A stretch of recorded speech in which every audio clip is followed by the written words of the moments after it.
সময় মহানবী সাল্লাল্লাহু আলাইহি ওয়াসাল্লাম জন্ম নেন, সেই দিন বিশ্বের সবগুলো মূর্তি মাটির দিকে নত হয়ে পড়ে। ইরানের রাজার বিশাল প্রাসাদের বারান্দা কেঁপে ওঠে এবং ছাদের 14টি প্রাচীর ধসে পড়ে। বিশ্বের সব সম্রাটের সিংহাসন উল্টে পড়েছিল।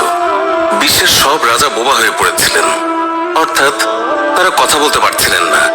সেদিন গণকদের সব জ্ঞান লুপ্ত হয় এবং জাদুকরদের জাদুগুলো অকার্যকর হয়ে পড়ে।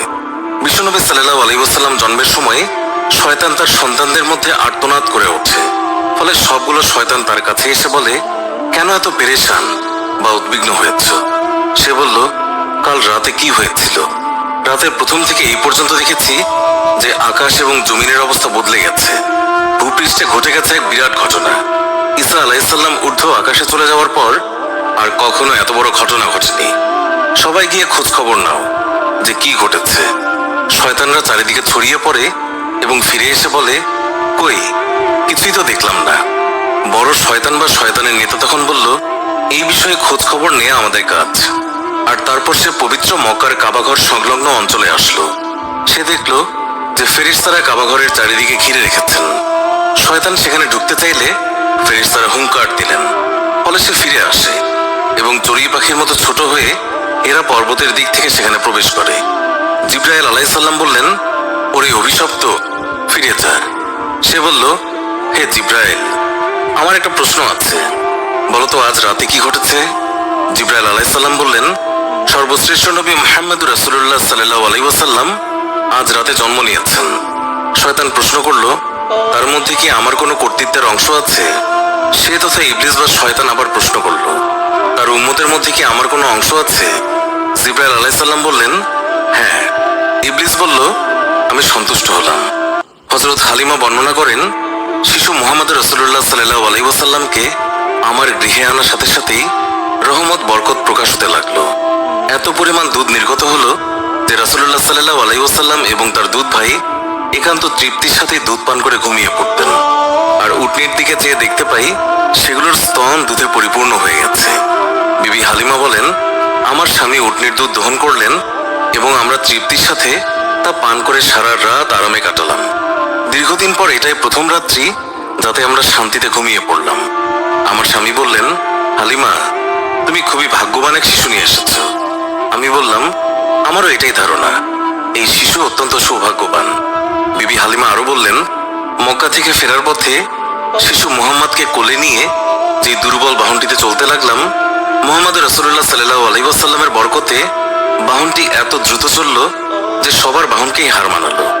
আমার সাথী মহিলারা আশ্চর্য হয়ে বলতে লাগলো, এটা কি সেই দুর্বল সওয়ারি যার উপর আরোহণ করে তোমরা প্রথম এসেছিলে? তারপর বাড়ি এসে দেখলাম সমস্ত বকরিগুলো দুধে পূর্ণ হয়ে গেছে, অথচ কিছুক্ষণ পূর্বে সেগুলো দুধ শূন্য ছিল। আমার গোত্রের লোকেরা তাদের রাখালদেরকে নির্দেশ দেয় যে তোমরাও তোমাদের পশু ওই জায়গায় চড়াও যেখানে হালিমার বকরি চড়ে। কিন্তু তা তো চারণ ক্ষেত্রের বিশেষত্ব ছিল না, বরং গায়েবী মদত এবং বরকতের মধ্যে তা নিহিত ছিল। তা ওই সমস্ত লোক কোথায় পাবে? এইভাবে আমরা প্রায় তার বরকতের ঘটনাবলী প্রত্যক্ষ করতাম। হযরত হালিমা বর্ণনা করেছেন, তিনি কখনো শিশু মুহাম্মদকে উলঙ্গ অবস্থায় রাখতেন না। সেই রূপ করলেই তিনি চিৎকার করে কাঁদতেন। যতক্ষণ পর্যন্ত তার শরীরের উপর চাদর টেনে না দেয়া হতো ততক্ষণ তিনি ক্রন্দন থামাতেন না।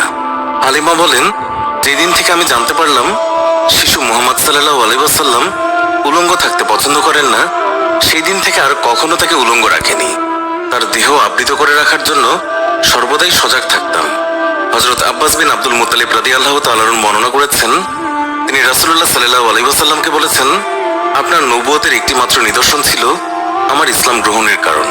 তা হলো তিনি দেখলেন রাসূলুল্লাহ সাল্লাল্লাহু আলাইহি ওয়াসাল্লাম শৈশব অবস্থায় আঙ্গুলির সংকেতে চাঁদকে ইশারা করেছেন। রাসূলুল্লাহ সাল্লাল্লাহু আলাইহি ওয়াসাল্লামকে যেই দিকেই তার আঙ্গুলি ফেরাচ্ছিলেন চাঁদও ঠিক সেই দিকেই আসা যাওয়া করছিল। রাসূল এবং নবী হওয়ার এই একটি উজ্জ্বল প্রমাণ। শিশু মুহাম্মদ হালিমার গৃহে থাকা অবস্থায় কখনো তার উভয় স্তন থেকে দুধ পান করেননি। সবসময় তিনি একটি স্তন থেকে দুধ পান করতেন, অপরটি তার দুধ ভাইয়ের জন্য রেখে দিতেন। ন্যায়বোধের এমন চরম দৃষ্টান্ত পৃথিবীতে খুবই বিরল। সত্যি এটা একজন মহামানবের পক্ষেই সম্ভব। শিশু রাসূলুল্লাহ সাল্লাল্লাহু আলাইহি ওয়াসাল্লামের দ্রুত বর্ধনশীল দৈহিক অবস্থাও একটি লক্ষণীয় বিষয়। 2 মাস বয়সের সময় তিনি অন্যান্য শিশুদের সাথে হামাগুড়ি দিয়ে ফিরতে লাগলেন। 3 মাসের সময় দেয়াল ধরে হাঁটতে লাগলেন। যখন তার বয়স মাত্র 5 মাস, তখন বিনা অবলম্বনে হাঁটতে শিখলেন।